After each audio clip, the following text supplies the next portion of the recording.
Hi hello friends, welcome to my channel Varshitha's ಅಡುಗೆ ಮನೆ. ಇವತ್ತಿನ ರೆಸಿಪಿ ಬಂದು ಹಲಸಿನಕಾಯಿ ಮತ್ತು ಅವರೆಕಾಳು ಹಾಕಿ ಸಾಂಬಾರು ಮಾಡೋದು ಹೇಗೆ ಅಂತ ಹೇಳ್ಕೊಡ್ತೀನಿ. ಇವಾಗ ಹಲಸಿನಕಾಯಿ ಸೀಸನ್ ಅಲ್ವಾ, ಸೊ ಮಾಡೋಣ. ಫಸ್ಟಿಗೆ ಮಸಾಲೆ ಮಾಡ್ಕೋಬೇಕು. ಅದಕ್ಕೋಸ್ಕರ ನಾನು 1 ಕಪ್ ಆಗೋಷ್ಟು ಕಾಯಿ, 1 ಟೊಮೆಟೊ, ಒಂದು ಸ್ವಲ್ಪ ಹುಣಸೆಹಣ್ಣು, ಒಂದು ಅರ್ಧ ನಿಂಬೆಹಣ್ಣಷ್ಟು, ಒಂದು 2 ಸ್ಪೂನ್ ಆಗೋಷ್ಟು ಸಾಂಬಾರು ಪೌಡರ್ ಮತ್ತು ಒಂದು 2 ಸ್ಪೂನ್ ಕಡಲೆ ತೊಗೊಂಡಿದ್ದೀನಿ. ಇದೆಲ್ಲನೂ ಒಂದು ಮಿಕ್ಸಿ ಜಾರ್ಗೆ ಹಾಕ್ಕೊಂಬಿಡ್ಬೇಕು. ಮಿಕ್ಸಿ ಜಾರ್ಗೆ ಹಾಕ್ಕೊಂಡು ರುಬ್ಕೋಬೇಕು. ಲಾಸ್ಟಿಗೆ ಸಾಂಬಾರು ಪೌಡರ್ ಹಾಕ್ಕೊಂಡು ರುಬ್ಕೊಳ್ಳಿ. ನೆಕ್ಸ್ಟ್ ಇವಾಗ ನಾನು ಒಂದು ಕುಕ್ಕರ್ ತೊಗೊಂಡಿದ್ದೀನಿ. ಕುಕ್ಕರ್ ಬಿಸಿ ಆದಮೇಲೆ ಇದಕ್ಕೆ ಒಂದು 2 ಸ್ಪೂನ್ ಆಗೋಷ್ಟು ಎಣ್ಣೆ ಹಾಕ್ಕೊಂಡು ಒಗ್ಗರಣೆ ಮಾಡ್ಕೊಳ್ಳೋಣ. ಇವಾಗೆಲ್ಲನೂ ಸ್ವಲ್ಪ ಸಾಸಿವೆ ಹಾಕೋತಾ ಇದ್ದೀನಿ, ಒಂದು ಅರ್ಧ ಸ್ಪೂನ್ ಆಗೋಷ್ಟು.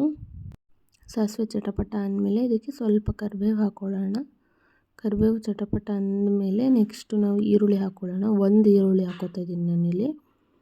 1 ಈರುಳ್ಳಿ ಸಾಕಾಗುತ್ತೆ. ಒಗ್ಗರಣೆ ಕೂಡ 1 ಟೊಮೆಟೊ ಹಾಕ್ಕೋಬೇಕಾಗುತ್ತೆ. ಸೊ ಈರುಳ್ಳಿ ಎಲ್ಲ ಫ್ರೈ ಆದಮೇಲೆ ನೆಕ್ಸ್ಟು ನಾನಿಲ್ಲಿ ಹಲಸಿನಕಾಯಿ ಹಾಕ್ಕೋತಾ ಇದ್ದೀನಿ. ಸಣ್ಣದಾಗಿ ಕಟ್ ಮಾಡ್ಕೊಂಡಿದ್ದೀನಿ. ದಪ್ಪದಾಗಿ ಕಟ್ ಮಾಡಿದ್ರೆ ಅದು ಬೇಗ ಬೇಯಲ್ಲ, ಜಾಸ್ತಿ ವಿಷಲ್ ತೊಗೋಬೇಕಾಗುತ್ತೆ. ಅದಕ್ಕೋಸ್ಕರ ಸ್ವಲ್ಪ ಸಣ್ಣದಾಗೇ ಕಟ್ ಮಾಡ್ಕೊಳ್ಳಿ, ಚೆನ್ನಾಗಿ ಬೇಯುತ್ತೆ. ಸಾಂಬಾರಲ್ಲೂ ಚೆನ್ನಾಗಿರುತ್ತೆ ಈ ಥರ ಇದ್ದರೆ. ಇವಾಗ ಒಂದು 5 ಮಿನಿಟ್ಸ್ ಹಲಸಿನಕಾಯಿನ ಫ್ರೈ ಮಾಡ್ಕೊಳ್ಳಿ. ನೆಕ್ಸ್ಟ್ ನಾನು ಅವರೆಕಾಳು ಹಾಕ್ಕೋತಾ ಇದ್ದೀನಿ. ಸಿಪ್ಪೆ ಏನು ತೆಗ್ದಿಲ್ಲ, ನಾರ್ಮಲ್ ಅವರೆಕಾಳು ಅಷ್ಟೇನೆ ಹಾಕ್ಕೊಂಡು ಅದನ್ನು ಚೆನ್ನಾಗಿ ಒಂದು 2 ನಿಮಿಷ ಫ್ರೈ ಮಾಡ್ಕೊಳ್ಬೇಕಾಗುತ್ತೆ. ನೆಕ್ಸ್ಟ್ ನಾನಿಲ್ಲಿ 1 ಟೊಮೆಟೊ ಹಾಕ್ಕೊಂಡಿದ್ದೀನಿ. ಅದು ಹಾಕಿರೋದು ಕ್ಲಿಪ್ಪಿಂಗ್ ಮಿಸ್ ಆಗಿದೆ, ಸೊ ಕಾಣಿಸ್ತಾ ಇರ್ಬೋದು. 1 ಟೊಮೆಟೊನ ಹಾಕ್ಕೊಂಡಿದ್ದೀನಿ. ರುಬ್ಬಕ್ಕೆ 1 ಟೊಮೆಟೊ, ಇಲ್ಲಿ 1 ಟೊಮೆಟೊ ಹಾಕ್ಕೊಂಡ್ರೆ ಸಾಕಾಗುತ್ತೆ ಇಷ್ಟು ಕ್ವಾಂಟಿಟಿಗೆ. ನೆಕ್ಸ್ಟು ಒಂದು ಸ್ವಲ್ಪ ಅರಿಶಿನ ಹಾಕ್ಕೊಂಡು ಫ್ರೈ ಮಾಡ್ಕೊಂಬಿಡೋಣ. ಅರಿಶಿನ ಹಾಕ್ಕೊಂಡು ಫ್ರೈ ಮಾಡ್ಕೊಳ್ಬೇಕು. ಇವಾಗ ಸಾಂಬಾರಿಗಾಗಿರ್ಬೋದು ಅಥವಾ ನೀವು ಯಾವುದಾದ್ರೂ ಹಲಸಿನಕಾಯಿಂದ ರೆಸಿಪಿ ಮಾಡ್ತೀರಾ ಅಂದರೆ ಯಾವಾಗಲೂ ಎಳೆ ಹಲಸಿನಕಾಯಿನ ಚೂಸ್ ಮಾಡಿ. ಬಲ್ತಿರೋದಾದರೆ ಸ್ವೀಟ್ ಬಂದುಬಿಡುತ್ತೆ, ಸೊ ಅದಕ್ಕೋಸ್ಕರ ಎಳೆಯದಾದರೆ ತುಂಬ ಚೆನ್ನಾಗಿರುತ್ತೆ ಟೇಸ್ಟು. ನಾನಿವಾಗ ರುಚಿಗೆ ತಕ್ಕಷ್ಟು ಉಪ್ಪು ಹಾಕ್ಕೊಂಡು ಮಸಾಲೆನೂ ಕೂಡ ಹಾಕ್ಕೊಂಡು ಒಂದು 2 ಮಿನಿಟ್ಸ್ ಫ್ರೈ ಮಾಡ್ಕೊತಾ ಇದ್ದೀನಿ. ಮಸಾಲೆ ಹಾಕಿದ್ಮೇಲೆ ನಾನಿವಾಗ ಮಿಕ್ಸಿನಲ್ಲೇ ನೀರು ಹಾಕ್ಕೊಳ್ತಾ ಇದ್ದೀನಿ. ಮಿಕ್ಸಿಲಿರೋ ಮಸಾಲೆ ಎಲ್ಲ ತಕ್ಕೊಂಡು ನೀರು ಹಾಕ್ಕೋತಾ ಇದ್ದೀನಿ.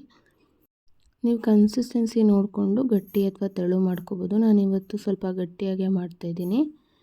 ನಾನು ಮಿಕ್ಸಿಲಿರೋ ಮಸಾಲೆ ಎಲ್ಲ ತಗೊಂಡು ಹಾಕ್ಕೊಂಡಿದ್ದೀನಲ್ವ, ನೋಡ್ತಾ ಇರ್ಬೋದು. ನಾನು ಸ್ವಲ್ಪನೇ ನೀರು ಹಾಕಿ ಗಟ್ಟಿಯಾಗಿ ಮಾಡ್ತಾಯಿದ್ದೀನಿ ಇವತ್ತು. ನೀವು ಇನ್ನೊಂದು ಸ್ವಲ್ಪ ನೀರು ಹಾಕ್ಕೊಂಡು ತೆಳುವಾಗಿ ಕೂಡ ಮಾಡ್ಕೋಬೋದು.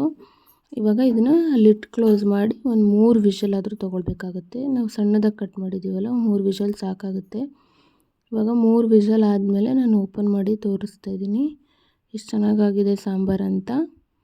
ನೋಡಿ ಎಷ್ಟು ಗಟ್ಟಿ ಇದೆ. ನೀವು ಈ ಟೈಮಲ್ಲೂ ಬೇಕಾದ್ರೆ ಬಿಸಿನೀರು ಕಾಯಿಸಿ ಹಾಕ್ಕೊಳ್ಬೋದು, ಗಟ್ಟಿ ಅನಿಸಿದೆ. ನನಗೆ ಇಷ್ಟು ಗಟ್ಟಿ ಇರಲಿ ಅಂತ ನೀರೇನು ಹಾಕ್ಕೊಳ್ತಾ ಇಲ್ಲ. ಇವಾಗ ಬೌಲ್ಗೆ ಸರ್ವ್ ಮಾಡಿದ್ದೀನಿ. ಈ ರೆಸಿಪಿ ದೋಸೆ, ಇಡ್ಲಿ, ಮುದ್ದೆ, ರೈಸ್ ಜೊತೆಗೆ ಚಪಾತಿ, ನೀರು ದೋಸೆ ಈ ಥರ ಎಲ್ಲ ತುಂಬ ಚೆನ್ನಾಗಿರುತ್ತೆ. ನೀವು ಒಂದ್ಸತಿ ಟ್ರೈ ಮಾಡಿ. ಇಷ್ಟ ಆಗಿದ್ರೆ ಲೈಕ್ ಮಾಡಿ, ಶೇರ್ ಮಾಡಿ, ಕಮೆಂಟ್ ಮಾಡಿ, ಸಬ್ಸ್ಕ್ರೈಬ್ ಮಾಡಿ. Thank you.